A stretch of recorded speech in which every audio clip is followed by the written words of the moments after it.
नमस्कार, मैं हूं मिलिंद खांडेकर और आप देख रहे हैं साप्ताहिक सभा। साप्ताहिक सभा में आज हम बात करेंगे कांग्रेस पार्टी के बारे में। लोकसभा चुनाव में 99 सीटें लेने के बाद कांग्रेस में एक जोश भर गया था, लेकिन वो जोश पिछले 8-9 महीनों में विधानसभा चुनाव में लगातार हार के बाद ठंडा पड़ गया है और अब कांग्रेस पार्टी फिर से गुजरात, बिहार जैसे चुनाव को लेकर तैयारी में लग गई है। लेकिन इस तैयारी के बीच में राहुल गांधी ने एक बयान ये दिया है गुजरात में कि कांग्रेस के कुछ नेता बीजेपी से मिले हुए हैं और उन्हें पार्टी से निकाल देना चाहिए।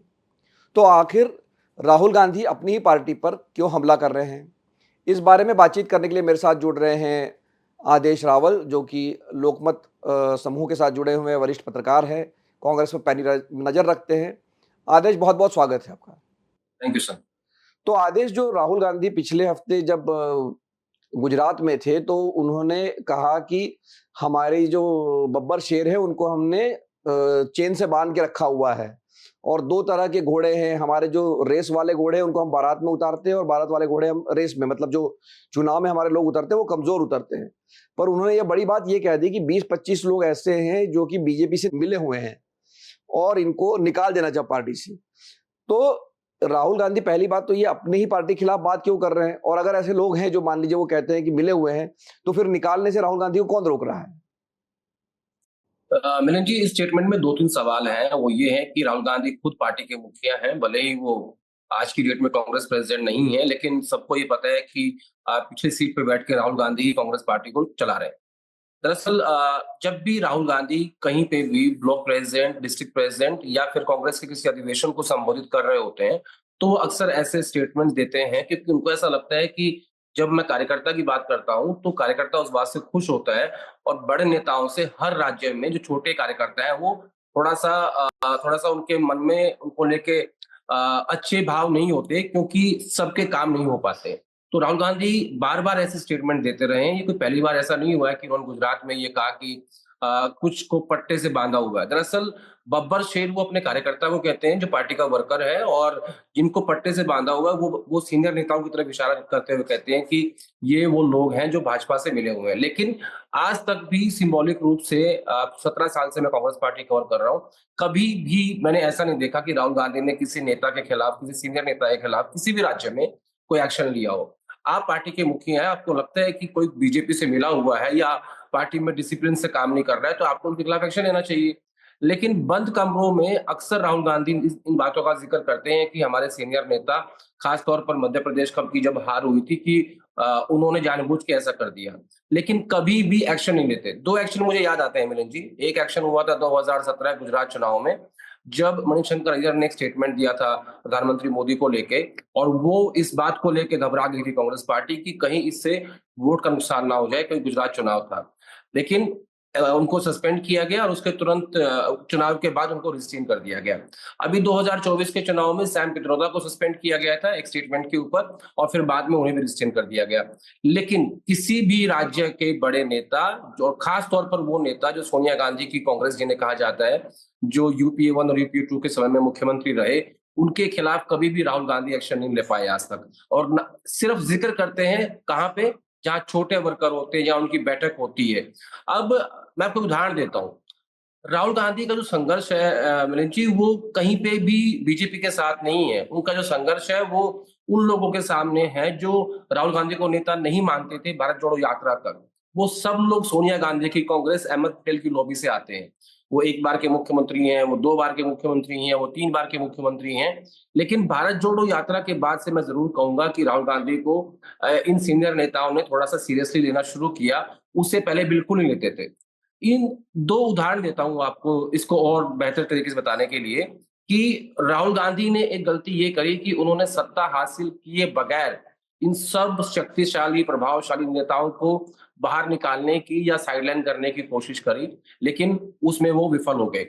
जिस जिस तरीके से प्रधानमंत्री मोदी ने 2014 में सत्ता हासिल करके और उसके हिसाब से अपनी राजनीति को जिसको किनारे करना किनारे कर दिया, जिसको आगे लाना उसको आगे ले आए। ऐसा राहुल गांधी ने नहीं किया। 2011-12 से ही कांग्रेस पार्टी के अंदर ये चीज़ हो गई थी कि ये राहुल गांधी की कांग्रेस है और ये अहमद पटेल की कांग्रेस है। उससे लड़ते-लड़ते राहुल गांधी 2017 में पहली बार कांग्रेस पार्टी के अध्यक्ष बने और 2019 में जब कांग्रेस पार्टी 52 सीटों पे हार गई, तो राहुल गांधी ने उसी दिन इस्तीफा दे दिया था जिस दिन रिजल्ट आया था 2019 का, राफेल के मुद्दे पर वो चुनाव हुआ था। कई लोगों ने ये कहा कि आप इस्तीफा मत दीजिए, एक वर्किंग कमेटी की बैठक बुलाएंगे, आप कांग्रेस प्रेसिडेंट है, आप वहां इस्तीफा दीजिएगा, लेकिन वो नहीं माने। जब वो पहली वर्किंग कमेटी की बैठक हुई तो प्रियंका गांधी ने उस बैठक में कहा था कि कई लोगों ने, सीनियर नेताओं ने मेरे भाई का साथ नहीं दिया राफेल के मुद्दे पे, क्योंकि जितने भी कॉर्पोरेट हाउस है, अंबानी है, अडानी है, या सबके संबंध सीनियर नेताओं के साथ हैं, तो किसी ने भी राफेल का जिक्र नहीं किया। तो राहुल गांधी के सामने बार बार जो चुनौती आती है वो सीनियर नेताओं के सामने से आती है, लेकिन राहुल गांधी एक्शन के नाम पे कुछ नहीं कर पाते, सिवाय इसके कि वो वर्कर्स के बीच में जाके भाषण देते हैं, जैसा उन्होंने गुजरात में किया। नहीं, पर ये आदेश आप एक बड़ी बात ये कह रहे हैं कि एक सोनिया गांधी की कांग्रेस है और एक राहुल गांधी की कांग्रेस है, क्योंकि अब सोनिया गांधी तो पर्दे के पीछे एक तरह से चली गई हैं, खास करके जब से मल्लिकार्जुन खड़गे को भी अध्यक्ष बना दिया, इस बात को भी अब लगभग 2 साल हो गए। तो और राहुल गांधी की भी जो सत्ता है, एक तरह से उनको विपक्ष का नेता भी बना दिया गया और वो जब चाहे शायद कांग्रेस के अध्यक्ष भी बन जाए, तब भी ये 2 अलग-अलग कांग्रेस, कांग्रेस के भीतर है आपके हिसाब से? बिल्कुल है। जब मैं ये कहता हूँ कि सोनिया गांधी की कांग्रेस, तो ये मान लिया जाता है कि वो लॉबी है जो अहमद पटेल ने खड़ी की थी, जो सब उनके लोग थे, जिनको उन्होंने मुख्यमंत्री बनाया, जिनको उन्होंने एस्टैब्लिश किया, जिन नेताओं को, वो सारे नेता सोनिया गांधी की कांग्रेस के माने जाते हैं, और जो जो राहुल गांधी के समय में नेता डेवलप हुए, वो उनकी कांग्रेस मानी जाती है। आप देखिए, भारतीय राष्ट्रीय कांग्रेस के अंदर, एआईसीसी के अंदर जितने भी नेता आज हैं, वो सब राहुल गांधी के समकक्ष हैं। उसमें जो आखिरी अपॉइंटमेंट हुई थी अजय माकन की एक ट्रेजरर के रूप में, तब उस दिन ये मान लिया गया था कि अब भारतीय राष्ट्रीय कांग्रेस में राहुल गांधी की कांग्रेस बैठ गई है, लेकिन राज्यों में अभी भी उसको डेवलप किया जा रहा है। आप देखिए, जब मध्य प्रदेश का रिजल्ट आया और कांग्रेस पार्टी बुरी तरीके से हारी, तो तुरंत बाद जीतू पटवारी और उमंग सिंघार को वहां की लीडरशिप के रूप में जो पद थे वो दे दिए गए। हरियाणा में आप देखिए, आप 5 महीने पहले चुनाव हारे, लेकिन अभी तक भी इस बात का फैसला नहीं हो पाया कि विधायक दल का नेता कौन होगा और प्रदेश अध्यक्ष कौन होगा, क्योंकि वहां पे भूपेंद्र हुड्डा बार बार ये कह रहे हैं कि मुझे ही बनना है नेता विधायक दल, क्योंकि मेरे पास 30 विधायक हैं और 4 सांसद हैं, तो मैं ये पद लूंगा। लेकिन राहुल गांधी उस बात पे एग्री नहीं है, तो आज तक फैसला नहीं हो पा रहा है। आप देखिए, राजस्थान में जिस तरीके से राजस्थान में 17 सीटों पे कांग्रेस पार्टी हार गई, अशोक गहलोत और सचिन पायलट, अशोक गहलोत को छोड़ के बाकी जो 2 नेता बनाए गए, वो मुझे लगता है कि वो डेवलप करने की कोशिश की जा रही है स्टेट वाइज। कुछ राज्यों में सफल हुए, कुछ में नहीं हुए, लेकिन ये चुनौती अभी भी है। एआईसीसी में मैं कह सकता हूँ कि राहुल गांधी के समकक्ष या जो उनकी कांग्रेस है, वो लोग बैठ बैठ चुके हैं, लेकिन राज्यों में अभी भी इस बात को लेके कयास जारी है कि कैसे नई लीडरशिप डेवलप हो सके। नहीं, तो हम राज्यों पर आते हैं और चूंकि पहले हमने गुजरात की बात की थी और गुजरात में भारतीय जनता पार्टी के पिछले 30 सालों से सरकार है। सिर्फ एक बार 2017 में ही कांग्रेस बहुत करीब आ गई थी सरकार बनाने के, लेकिन अंतिम समय पर चूक गई थी और पिछली बार तो बीजेपी 150 पार हो गई। तो अभी तो आदेश गुजरात में भी चुनाव में समय है, 2027 में 2 साल से भी अधिक समय, लगभग 2.5 साल का समय है। तो लगता है आपको कि राहुल गांधी जो इस बार संसद में कह चुके कि हम आपको गुजरात में हराएंगे, वो कर पाएंगे या सिर्फ वापस बयानबाजी तक ही सीमित रह पाएगा ये? देखिए मिलिंद जी, इस बात का परीक्षण तो नहीं कर सकते कि कांग्रेस पार्टी वहां जीत पाएगी या नहीं जीत पाएगी, क्योंकि कांग्रेस पार्टी के सामने एक बड़ी चुनौती ये आई है 2017 के बाद से 2022 में, कि जितना वोट शेयर उनको 2017 में मिला था, उसका आधा वोट शेयर आम आदमी पार्टी के पास चला गया 2022 में। और शायद यही वजह थी कि आम आदमी पार्टी के सामने दिल्ली में चुनाव लड़ी कांग्रेस पार्टी, और उनको चुनाव हराने में उनकी भी भूमिका थोड़ी बहुत रही है। तो लेकिन राहुल गांधी अपने इंटरनल मैट्रिक्स में ये कहते हैं कि जो नरेंद्र मोदी का जो गुजरात मॉडल है, हमें सबसे पहले उसको पंचर करना होगा, तब जाके हम देश को ये कह पाएंगे कि देखिए, ये जो जिस जिस मॉडल की बात प्रधानमंत्री मोदी करते हैं, वो कुछ नहीं है, वो सिर्फ एक गुब्बारा है जो फूला हुआ है। लेकिन उसके लिए इनको जिस हिसाब की स्ट्रैटेजी 2017 में जब आपने जिक्र किया कि जीतते जीतते रह गए थे, उस वक्त सीनियर नेता अशोक गहलोत थे, वहां के इंचार्ज थे। आज की डेट में आपके पास मुकुल वासनिक वहां के इंचार्ज हैं, शक्ति सिंह गोहिल वहां के अध्यक्ष हैं।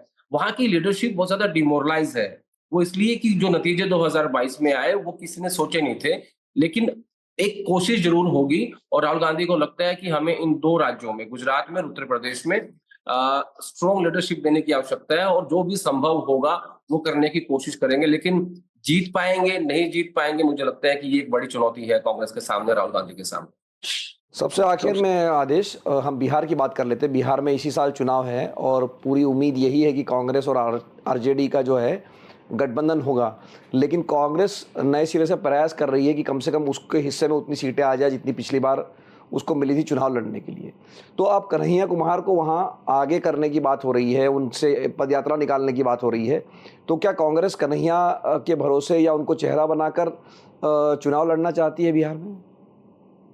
मैं जी मुझे लगता है कि कन्हैया को लेके एक विजन में कमी है। जब लेफ्ट की टिकट पे कन्हैया बेगूसराय से चुनाव लड़े और उसके बाद जब वो इस बार लोकसभा चुनाव दिल्ली से लड़े, तो पार्टी ये तय नहीं कर पा रही है कि उनको कहाँ जाना है। दूसरा कन्हैया भी खुद ही तय नहीं कर पा रहे हैं कि उनको किस किस डायरेक्शन में अपनी जो फ्यूचर की पॉलिटिक्स है उसको लेके जाना है। उनको बिहार की पॉलिटिक्स करनी है या उनको दिल्ली की पॉलिटिक्स करनी है, वहाँ थोड़ा-सा प्रॉब्लम है। लेकिन जो ये यात्रा डिज़ाइन हो रही है, देखिए आरजेडी हमेशा एक बात कहती है कि देखिए यादव और मुसलमान तो हमारे साथ है और जो 20-25 30 साल पहले जो कांग्रेस पार्टी का फॉरवर्ड वोट बैंक होता था, आप उस पे काम कीजिए। अब कन्हैया जाति से भूमिहार हैं, अखिलेश प्रसाद सिंह अध्यक्ष हैं, वो भी भूमिहार हैं। वो एक फॉरवर्ड कम्युनिटी है कि उसको एक वापस लाने की कोशिश ये लोग कर रहे हैं। लेकिन मुझे लगता है कि कन्हैया की यात्रा के ज़रिए कांग्रेस पार्टी जो है वो अपनी बार्गेनिंग पावर बढ़ा रही है। पिछली बार 17 सीटें ली थी, लेकिन किसी ने इस बात का ज़िक्र नहीं किया कि वो 70 सीटें वो थी जो कभी आरजेडी भी नहीं जीती थी। तो नंबर की संख्या बढ़ा दी गई, लेकिन जो जीतने वाली सीट थी वो नहीं दी गई थी। इस बार स्ट्रैटेजी ऐसी नहीं होगी। पहली बात तो ये क्लियर है कि चुनाव होगा जो जिसमें अलायंस पक्का होगा, उसमें कोई दिक्कत नहीं है। दूसरा, इस बार ये चाहते हैं कि सीटें भले ही कम मिले, लेकिन वो मिले जहां कांग्रेस पार्टी जीत सकती है। तो पप्पू यादव और कन्हैया इन दोनों से आरजेडी को काफ़ी दिक्कत है और खासकर तेजस्वी यादव को। तो मुझे लगता नहीं है कि किसी भी तरीके से अपने अलायंस को नाराज़ करने की कोशिश होगी। हाँ, इस यात्रा के ज़रिए और पप्पू यादव के ज़रिए मुझे लगता है कांग्रेस पार्टी अपना बार्गेन पावर बढ़ाएगी। लेकिन फिलहाल मुझे ये देखना है कि जो नए प्रभारी आए हैं कृष्णा लवेरू, उनका और अखिलेश प्रसाद सिंह जो वहाँ के अध्यक्ष हैं, उनके बीच का कोऑर्डिनेशन कैसा होगा, क्योंकि उसमें काफ़ी दिक्कत आ रही है। क्योंकि क्योंकि कृष्णा ये चाहते हैं कि मुझे अपने हिसाब से एक नया अध्यक्ष मिले, ताकि वो अपने हिसाब से बिहार कांग्रेस को चला सकें। और इसमें एक प्रॉब्लम ये आएगी कि राहुल गांधी कभी भी अपने इंचार्ज को, स्टेट इंचार्ज को ओवर रूल नहीं करते, वो हमेशा उसकी बात मानते हैं। तो भले ही वेणुगोपाल या खड़गे साहब से अच्छे संबंध हो अखिलेश प्रसाद सिंह के, लेकिन अगर कृष्णा ने अपनी रिपोर्ट में ये कहा कि उनको अध्यक्ष चेंज करना है, तो मुझे लगता है कि ये एक नई मुसीबत सामने आ सकती है चुनाव से ठीक पहले। और फिर कांग्रेस पार्टी अगर बैंक करेगी, तो फिर वो जाएगी दलित के ऊपर, क्योंकि राहुल गांधी आजकल एससी, एसटी, ओबीसी की बात कर रहे हैं। ट्राइबल की संख्या ज़्यादा है नहीं, दलित में जाने की कोशिश करेंगे, लेकिन वहाँ पे भी बिहार में दलित और महादलित के बीच में एक बँटवारा है, तो उसमें कितनी कामयाबी मिलेगी मुझे समझ में नहीं आता अभी। लेकिन इस यात्रा के ज़रिए जो आपने पूछा, कि मुझे लगता है कि बार्गेनिंग पावर बढ़ाने के अलावा कुछ नज़र नहीं आ रहा है कि इसके अलावा और क्या टेबल पे आ सकता है इससे बेहतर।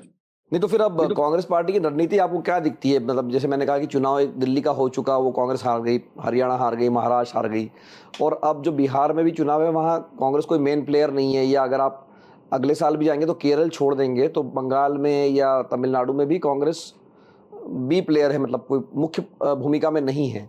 तो अब राहुल गांधी की रणनीति क्या है अगले साल भर के लिए? मिलन जी, जब दिसंबर के आखिर में बेलगावी में वर्किंग कमेटी की बैठक हुई थी, तो उसका एजेंडा था संगठन। तो इन्होंने ये तय किया कि हम 26 जनवरी 2025 से और 26 जनवरी 2026 तक संगठन में काम करेंगे। फिर एक सर्कुलर जारी हुआ कांग्रेस प्रेज़िडेंट की तरफ से, जो सारे जनरल सेक्रेटरीज़ को दिया गया है कि आपको अपने-अपने राज्य में ब्लॉक प्रेज़िडेंट, जिला जिला अध्यक्ष, मंडल अध्यक्ष, गाँव का अध्यक्ष, बूथ कमेटी, इन सब को डेवलप करना है एज़ सून एज़ पॉसिबल। यानी टारगेट ये है कि अगले 1 साल के अंदर आप जो ज़मीन पे जो संगठन है, उसको आपको खड़ा करना है। लेकिन अभी तक मैं मानता हूँ कि कांग्रेस पार्टी के पास संगठन नहीं है ज़मीन पे, और जो है वो 20 साल पुराना है। तो इन्होंने रिवाइव करने की कोशिश नहीं करी। इनके पास बूथ कमेटी नहीं है। दूसरा, एक कांग्रेस पार्टी इलेक्शन डिपार्टमेंट पे काम कर रही है कि इलेक्शन लड़ा कैसे जाए, बूथ कमेटी कैसे बने, वो एक पैरेलल सिस्टम खड़ा करने की कोशिश हो रही है। और कोशिश ये भी हो रही है कि गांधी परिवार में से एक सदस्य है, जो कि प्रियंका गांधी, उसकी कमान संभाले, ताकि इनके पास अ, जमीन से फीडबैक आए, जो सीधा आए। अब क्या है, अब फ़िल्टर होके फीडबैक आ रहा है। कांग्रेस पार्टी में आप देखिए कि गांधी परिवार 3 चुनाव हार चुका है। 2014, 2019 और 2024। अगर एक चुनाव और हारे, तो आपको याद होगा कि 2021-22 में G23 एक ग्रुप बना था, जिसने गांधी परिवार के काम करने के तरीके पे सवाल खड़े कर दिए थे। तो अगर आप चौथा चुनाव भी हार जाओगे तो मुझे लगता है कि आपके सामने ये चुनौती होगी कि कैसे आप पार्टी के ऊपर अपना कंट्रोल रख पाओगे। तो इसलिए ये कोशिश हो रही है, खड़गे साहब ने 2 बार प्रियंका गांधी को ये कहा है कि आप इलेक्शन डिपार्टमेंट को सँभालिए, उससे होगा क्या? उससे जो वेणुगोपाल जो पार्टी चला रहे हैं, जो मतलब जो एक तरफ़ा पार्टी चला रहे हैं, उससे उनकी पावर्स कर्टेल होंगी। तो पार्टी के अंदर की जो राजनीति है, वो भी इस वक़्त जो है थोड़ा-सा डिफरेंट चल रही है। लेकिन मुझे ऐसा लगता है कि ये साल संगठन को देने की कोशिश हो रही है कि संगठन बनाएँगे, लेकिन संगठन के बनने के बाद या उससे पहले भी लीडरशिप का जो नैरेटिव होता है, जो उसका मैसेज होता है, जो ऊपर से नीचे जाता है कि आपको ये करना है, उसकी भी भारी कमी दिखाई दे रही है। तो अभी इनके सामने बहुत सारी चुनौतियाँ हैं, विलन जी। बहुत बहुत धन्यवाद आदेश इस बातचीत के लिए। तो हमारे साथ जुड़े थे थैंक यू सर। आदेश रावल, जिनका ये कहना है कि कांग्रेस पार्टी अपनी अंदर की राजनीति से भी जूझ रही है। एक लड़ाई तो वो नरेंद्र मोदी या बीजेपी या आरएसएस से लड़ रही है, लेकिन दूसरी लड़ाई पार्टी के भीतर भी लड़ी जा रही है, जिसका एक हमें संकेत मिला जब राहुल गांधी ने ये कहा कि कांग्रेस में ही बीजेपी के समर्थक बढ़े हुए हैं और इनको निकालने की ज़रूरत है। तो साप्ताहिक सभा के इस अंक में आज के लिए इतना ही। एक बार फिर से ये एपिसोड देखने के लिए आपका बहुत-बहुत धन्यवाद। नमस्कार।